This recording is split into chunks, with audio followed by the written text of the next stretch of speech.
You're with me all the way to the convention. Fight on, just like Ronald Reagan did in 1976. This isn't an easy decision. I hate to lose. Congratulations, Mr. President. On this day, we gather because we have chosen hope over fear. The key issue that America faces and has faced during his entire presidency has been getting jobs for Americans. The detention facility at Guantanamo consistent with national security and foreign policy interests of the United States. Let's play Wall Street bailout.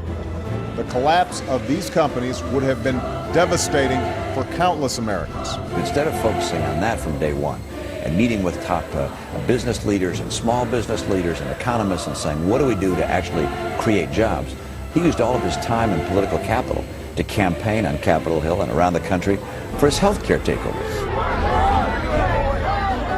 I take your questions. I want to talk for a few minutes about the progress we're making on health insurance reform and where it fits into our broader economic strategy. The federal government should not step in, as the president has, take away the right of states. Why shouldn't we start with single payer new? Well, because we don't have the votes for it. I wish we did. I think if we get a good public option, it could lead to single payer, and that's the best way to reach single payer. I think what you're seeing out there is a lot of frustration with a process that was fast-tracked, it was not transparent. You don't trust me? This legislation will also lower costs for families and for businesses and for the federal government, reducing our deficit by over $1 trillion in the next 2 decades. The only way that works is if he taxes the American people and the American healthcare system a lot. What are we getting for the 30% overhead? I'm astounded by your question. Because your question is suggesting that there is no need to have a country that's run on free market principles.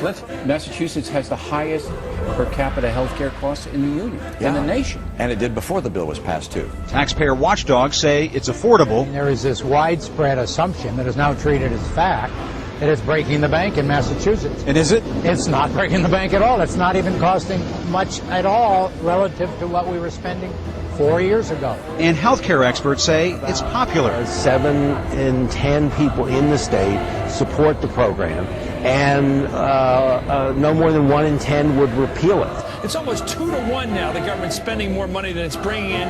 If you add up all the taxes, payroll, income, everything, it doesn't touch even, it seems, the cost of the entitlements. We're broke. Like nearly every state across the country, we don't have any more money. And he borrowed all that money, $787 billion, and not one new net job in the private sector. The only sector that grew was government. That's the one sector that should have shrunk. We're going to solve our part of the mess we inherited. But why aren't you giving us a budget that, using your own definitions and standards, actually is sustainable? We are mortgaging the future of our children, grandchildren, future generations, while at the same time reducing relative investments in their future at a time that they're going to have increasing competition. That's not only irresponsible, it is immoral. And it is going to take a lot more than new rhetoric to put Americans back to work. It's going to take a new president.